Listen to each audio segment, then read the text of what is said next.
I've never doubted God, but for the longest, I had a resentment towards him.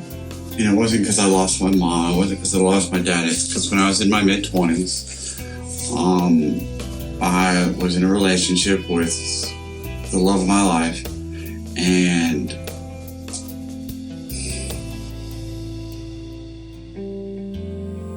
she went full term on childbirth, and during childbirth, something ruptured and the amniotic fluid got in her and the baby's bloodstream, and I lost him within seconds at the same time. And for the longest, I just couldn't understand why. Why would you do that? Like, I still knew he was there, but I just didn't care about his effect or influence in my life from that point, because that just didn't make sense. Why would you take two things that, not even for me, not for selfish reasons, they were good.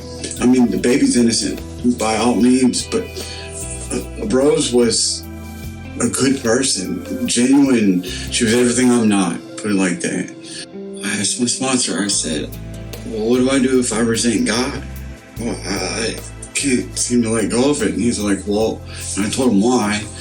And he said, well, if I was in your situation, I would just pray to God that one day he could lift that from my heart and just go with that. And that's what I did. And 2 weeks later, I got invited to go to Victory by Jared.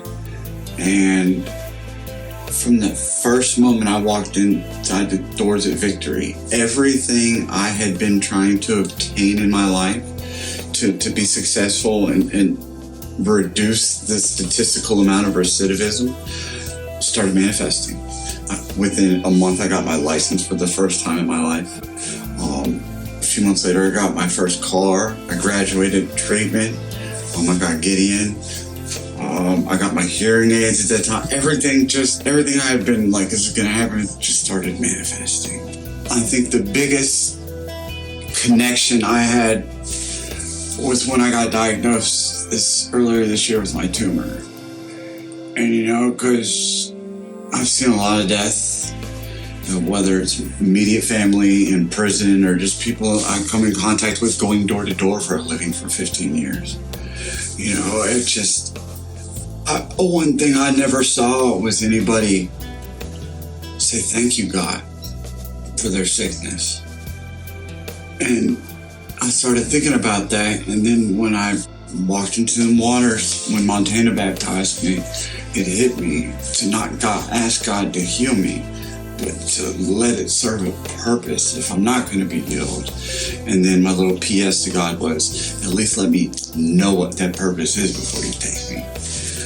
And at that moment there back in March, the amount of people that have told me my experience changed their life has just moved me beyond words. Just beyond words.